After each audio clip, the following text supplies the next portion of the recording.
독일의 심리학자 링켈만이요, 집단 속에서 개인의 헌신도가 어느 정도인지를 측정하기 위해서 줄다리기로 이렇게 테스트를 했습니다. 1대1로 줄다리기를 할 때는 힘을 100% 쓰는 거예요. 참가자가 늘어나면서 힘을 그대로 사용하는지를 측정하는 것이었습니다. 2명이 참가하면 힘을 93%만 썼습니다. 그리고 3명이 참가할 때는 85%를 썼고요. 나중에 8명이 참가했는데 이때는 49%만, 약 50%도 안 세게 쓰는 것입니다. 혼자 경기할 때 비해서 절반도 안 쓰는 그런 힘을 쓰는 것이죠. 참가하는 사람이 늘수록 1인당 공헌도가 오히려 떨어지는 이런 집단 심리를 이제 링켈만의 효과다, 그렇게 얘기를 했습니다. 1 플러스 1이 2가 되면 얼마나 좋겠습니까? 그런데 1 플러스 1이 2가 되지 않는 그런 상황이었습니다. 자신에게 모든 책임과 권한이 주어질 때는, 정말 1대1 게임을 할 때는 정말 열심을 다해서 했는데 한 사람 한 사람이 늘어날 때마다 전력 투구하지 않는 것이죠. 익명성이 보장이 되면서 이제 숨는 그런 개인이 늘어났습니다. 저는 우리 교회가 작아서 익명성이 보장이 안 되는 것, 저 여러분에게 위로의 말씀을 드립니다. 그리고 한편으로는 우리 소망이 여러 사람들 속에서 숨어 지내는 것이 아니라 하나님께서 우리에게 주신 그 특별한 은사들을 발견을 해서 그 은사를 가지고 전력 투구하면서 주님을 섬길 수 있는 그런 우리 교회가 되면 참 좋겠다 하는 생각이 들었습니다.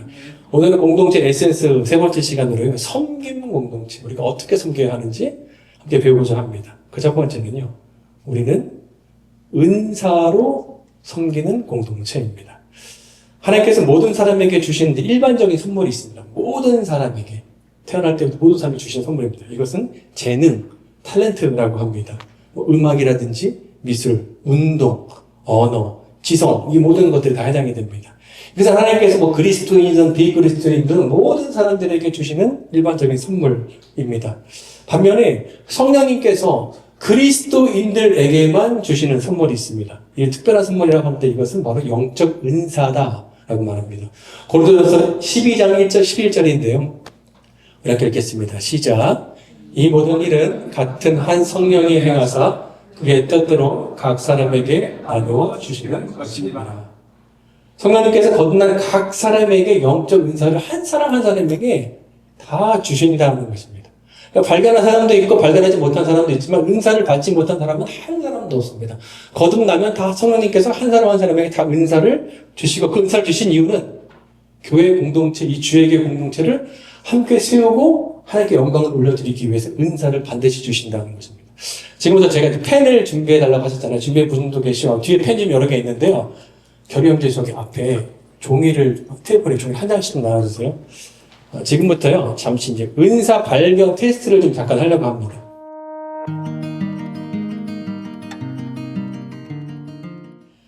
네, 설명드릴게요. A는 가르치는 은사인데요. 이것은 하나님의 말씀과 진리를 다른 사람들이 잘 이해하도록 설명하고 가르치는 능력이 있다는 거죠. 이거 지금 계속해서 개발시켜야 됩니다.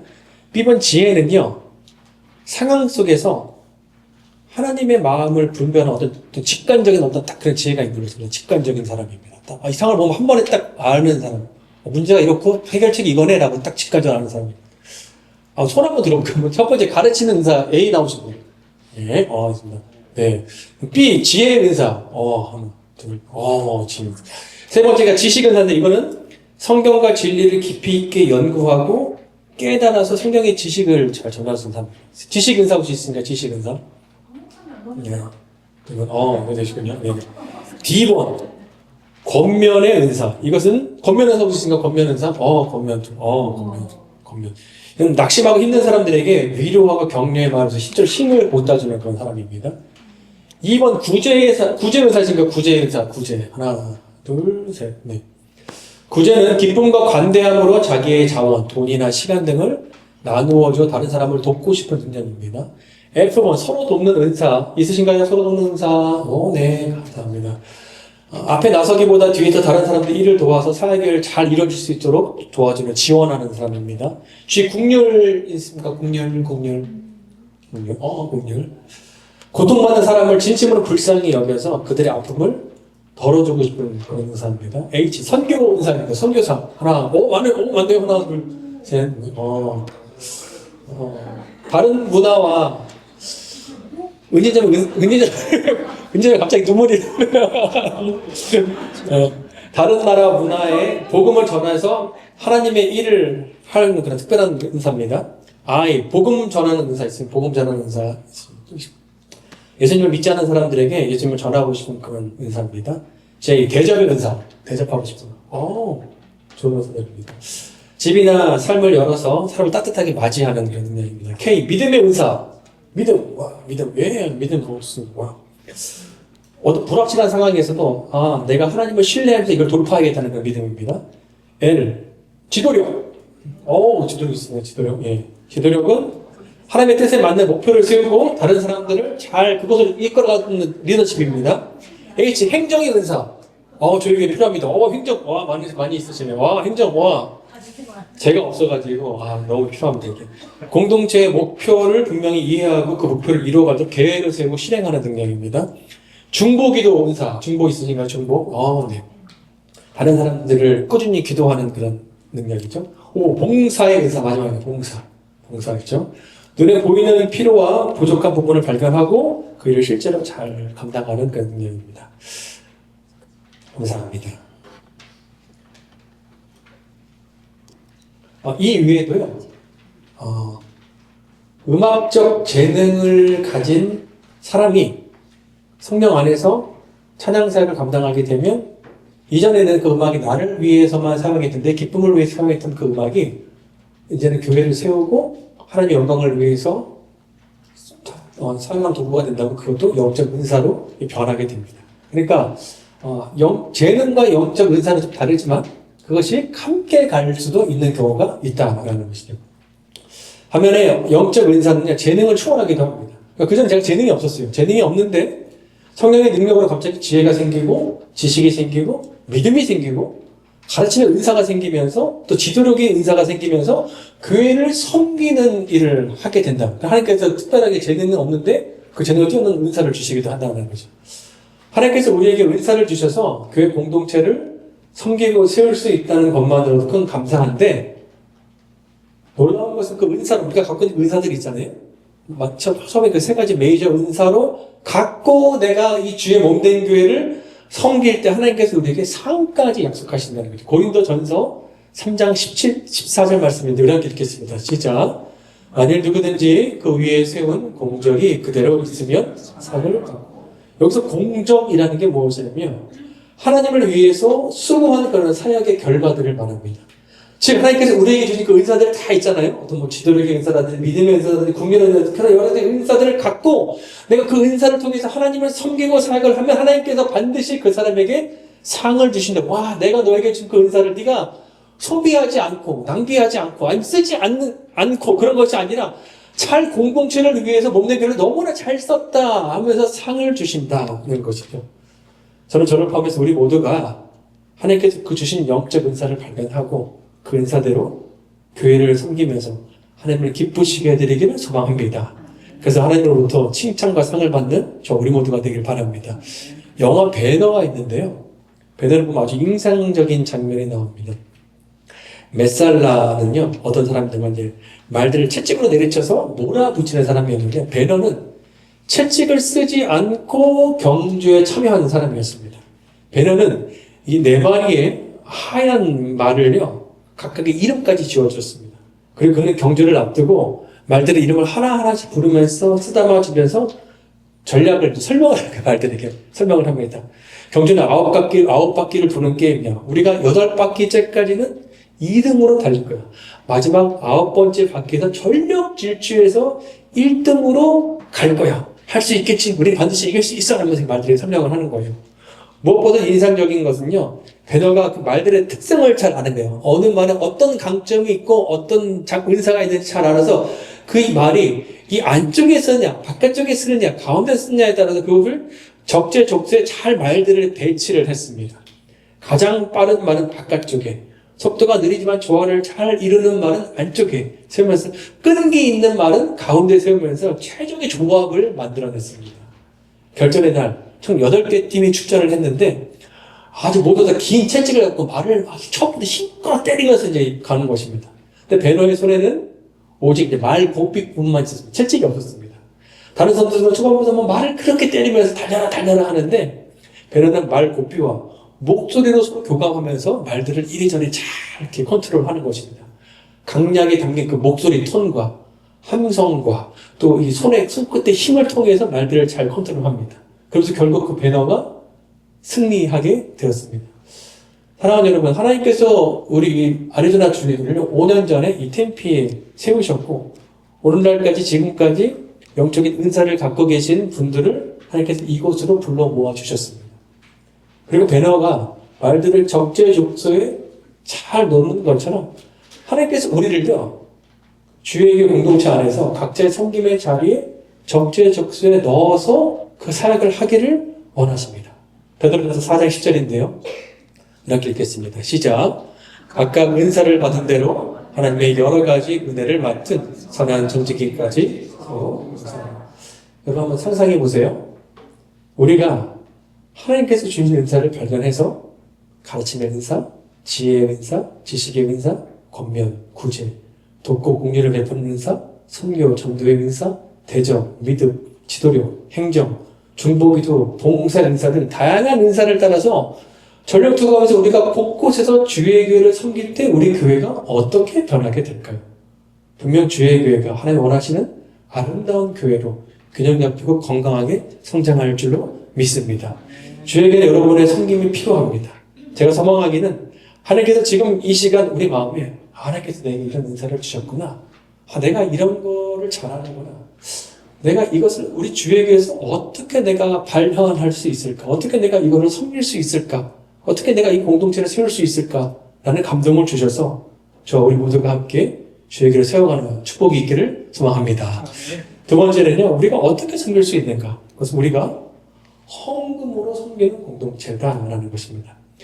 은사로 섬기는 것은 하나님께서 다 각자 다른 은사를 주시잖아요. 그래서 우리가 발견해서 그 은사에 맞게 우리가 섬기는 것이라면 헌금은요, 하나님께서 모든 사람에게 공통적으로 주신 섬김입니다. 그걸 통해서 섬기라고 말씀하신 것입니다. 돌아보면 박건호 목사님도 그렇고 저도 그렇고 교회가 결정돼서 지난 5년 동안 헌금을 주지로 하는 설교가 한 번도 없는 것 같아요. 또한 저희 교회는 이제 여러 종류의 그런 헌금 봉투들, 다양한 헌금 봉투가 존재하지도 않습니다. 또 예배 시간에 헌금 바구니를 돌리지도 않아요. 또 주보에 헌금자 명단을 또 올리지도 않습니다. 근데 헌금을 준비하지 못하신 분들이 좀 불편하거나 민망하거나 그러지 않도록 또 모든 성도들이 또 자발적으로 기쁨으로 헌금을 드리기 위해서 목사님과 제가 이렇게 계속해서 진행했던 것입니다. 근데 이번에 제가 이제 공동체 시리즈 설교를 준비하면서 섬기는 공동체, 특히 이 말씀을 준비하면서 우리가 헌금에 대해서 좀 오해하고 있는 부분들이 있을 수도 있겠다. 그리고 하나님께서 진짜 말씀하시는 헌금의 의미가 무엇인가 좀 함께 배우면 좋겠다는 의미에서 준비를 했습니다. 먼저 우리가 흔히 빠질 수 있는 잘못된 헌금 태도입니다. 첫 번째는 입장권 같은 거, 입장권 같은 거. 놀이공원 갈 때나 세미나 갈 때, 콘서트 갈 때 입장권 구매하듯이 교회 들어갈 때 입장권 구매하는 것처럼 헌금을 그렇게 내는 것입니다. 이거는 바른 헌금이 아닙니다. 두 번째는 자랑을 위한 헌금입니다. 누가복음 21장 보게 되면 바리새인이 등장하는데 이 바리새인이 이제 그 당시 헌금하면 이 나팔 모양이었어요. 나팔 모양이었는데 다 이제 쓰였습니다. 근데 거기에 이제 동전을 집어넣으면 얼마나 소리가 시끄럽겠어요? 우르르 쾅쾅쾅 소리가 나겠죠. 근데 그 소리를 얼마큼 내가 더 크게, 더 길게 소리를 들려줄 수 있느냐로 그 자신을 뽐내는 일이 있습니다. 나는 이만큼 헌금을 많이 하는 사람이야. 라는 거죠. 근데 이렇게 액수를 자랑하는 헌금. 이것은 바른 헌금이 아니다는 것이죠. 세 번째는 억지로 하는 헌금입니다. 체면용으로 아니면 아까운데 억지로 드리는 헌금은 바른 헌금이 아닙니다. 하나님은 뭐라고 말씀하시느냐? 즐겨내는 자, 기쁘게 내는 자를 하나님께서 사랑하신다고 말씀하셨어요. 네 번째는요, 거래식 헌금입니다. 마치 이제 좋은 주식에 투자해서 높은 수익률을 기대하는 것처럼 하나님 제가 지금 오늘 이 정도 헌금했으니까 최소 몇 배 불려주셔야 됩니다 라는 생각을 갖고 하나님도 거래하듯이 헌금하는 것. 이것은 뭘 받은 헌금이 아니다 하는 것이죠. 다섯 번째는 남는 것을 드리는 헌금입니다. 나의 수입에서 하나님께 드릴 헌금을 먼저 떼는 것이 아니라 지출을 하고 남으면 그때 이제 헌금하는 것입니다. 그러나 하나님께서는 소나 양의 처음 난 것을 하나님께 드리라. 그 말씀하신 것처럼 남은 염원을 드리는 것이 아니라 하나님께 드릴 때는 가장 좋은 것, 먼저 구별해서 하나님께 드리라. 그렇게 말씀하셨습니다. 근데 우리가 궁금한 게 생기는 거예요. 천지를 창조하신 만왕의 왕 되시고 가장 부유하신 온 금과 금이 다 주님 것이라고 하시는 그 부유하신 하나님께서 뭐가 부족해서 성도들에게 헌금하라 라고 말씀하시는가 하는 거죠. 사랑하는 여러분, 신앙에서 가장 중요한 게 무엇일까? 여러 책에서도 얘기하고 신학에서도 얘기를 하고 제가 또 경험상으로도 이게 경험한 느끼는 것처럼 신학에서 가장 중요한 것은 주재권인 것 같아요. 주재권은 뭐냐면 하나님께서 모든 것의 주인이신 권한을 가지고 있다. 모든 것의 주인이시다는 거죠. 그 주재권은 또 나에게 포함됩니다. 그래서 하나님이 내 인생의, 내 삶의 주인이시고 왕이시다라는 것을 인정하며 사는 것이 바로 신앙생활이라는 거죠. 이런 의미에서 보게 되면 헌금도 마찬가지입니다. 단순히 헌금이라는 것은 그냥 교회의 재정을 채우거나 건물을 짓기 위한 그런 수단이 아니라 헌금은 나의 재정이 나의 주인이 하나님이신 것처럼 나의 모든 소유가 다 주님 것입니다. 하나님 것입니다. 당신 나의 왕이시고 나의 주님입니다. 라고 고백하는 믿음의 행위가 바로 헌금이다라는 거죠. 신명기 8장 18절인데요. 우리 함께 읽어보겠습니다. 시작. 내 하나님 여호와를 기억하라. 그가 내게 질문 얻을 능력을 주셨습니다. 이 말씀처럼 우리가 벌어들이는 모든 재물은요, 하나님께서 우리에게 능력을 주셨기 때문에 가능했던 것입니다. 따라서 내가 번 돈의 참된 주인은 내가 아니라 하나님이시고, 이는 하나님의 은혜로 얻게 되는 것을 인정하는 것이 바로 헌금을 드리는 행위입니다. 그리고 그 믿음의 고백이 있죠. 하나님께서 나를 은혜로 돌보셨구나. 그렇기 때문에 내가 이렇게 힘을 내서 내가 이번 주도 일을 할 수 있었구나 라면서 감사의 표현으로도 드리는 것이 헌금입니다. 그리고 하나님께서 우리 주의 교회에 주신 사명이 있잖아요. 복음 전파, 제자 양육, 우리 함께 공동체 사역, 또 구제 사역, 또 다음 세대들, 우리 어린이들을 위한 사역들이 있기 때문에 그 사역에 동참하는 의미로 드리는 것이 또 헌금입니다. 정리하면요, 헌금은 세 가지인데, 헌금은 하나님이 나에게 능력을 주셔서 내가 재물을 얻을 수 있게 되었다는 하나님의 주인 되심을 인정하는 것이고요. 그 은혜에 감사하는 것이고, 하나님께서 우리 주의 교회에 주신 사명이 이루어질 수 있도록 내가 동참하는 것이 헌금이다라는 거죠. 인정하고 감사하고 동참하는 것이 헌금입니다. 그래서 우리가 헌금을 드림으로써 하나님의 주인됨을 인정하고 그분께서 주신 은혜에 감사하고 주의 교회 사역명에 동참하기 위해서 헌금 우리가 이 목적을 잘 기억하면서 우리가 이해하면서 헌금을 드린다면 헌금을 드릴수록 더욱더 우리의 신앙은 깊어지게 되어 있습니다. 그리고 하나님의 사역을 위해서 헌금하시는 성도님들을 위해 하나님께서는 그 생각을 다 하시거든요. 어떤 누가 남아서 여유가 있어서 드리는 경우가 있겠습니까? 어떤 사람들은 아껴서 헌금을 믿음으로 드리는 경우도 있죠. 하나님께서 놀라운 방식으로 그 개인과 가정과 그 필요를 채워주시고 돌봐주시고 인도해 주신다는 것입니다. 하나님을 신뢰하며 걷는 자, 아끼지 않는 자에게 하나님께서 여호와 이래 미리 준비해 주시고 채워주시며 주님께서 일을 하고 계십니다. 제임스 브라이언 스미스가 쓴 책 가운데 하나님 내게 반하셨다라는 책이 있는데요. 이 책에 보면 이런 내용이 나와요. 기독교 작가인 설교자인 토니 캠폴로 목사님이 이제 한 기독교 여성회가 후원하는 세미나에 참석을 했습니다. 그래서 거기서 이제 좋은 얘기를 서로 주고받았습니다. 세미나가 열리고 있는데 기독 여성의 회장이 어떤 선교사님이 자신에게 보낸 그 선교 편지를 읽었습니다. 근데 그 선교사님이 지금 당장 $4,000가 좀 절박하게 필요한 상황이다라는 그런 선교 편지였어요. 가슴이 여미나 아주 감동적이고 좀 안타까운 그런 편지였습니다. 읽고 난 후에 이 여성이 이렇게 얘기를 했습니다. 그럼 오늘 우리 설교를 해주신 캠폴로 목사님께서 그 선교사님이 필요한 금액을 하나님께서 공급해 줄 수 있도록 함께 좀 기도해 주십시오라고 기도를 요청한 거예요. 근데 캠폴로 목사님 대표기도 해주시겠습니까? 그러자 목사님께서 아니요 라고 얘기를 한 거예요. 그러니까 갑자기 나도 활짝 놀랐습니다. 이어서 토니 캠폴로 목사님이 이렇게 말씀하셨어요. 저는 선교사님의 필요를 채워달라고 하나님께 기도하지 않겠습니다. 그러나 제가 무엇을 할지 말씀드리겠습니다. 저는 지금 제 지갑에 있는 현금 전부를 이 탁자 위에 내려놓습니다. 여러분도 모두 그렇게 해주시기 바랍니다. 우리가 모은 돈이 4,000달러가 되지 않으면 그때 하나님께 채워달라고 기도하겠습니다. 라고 이런 거예요. 이렇게 토니가 선교사님을 위해서 지갑을 모두 텅 비워서 탁자 위에 올려놨습니다. 그래서 세미나에 참석했던 300명의 사람들도 너나 할 것 없이 지갑과 가방에서 모두 비워서 그 탁자에 올려놨습니다.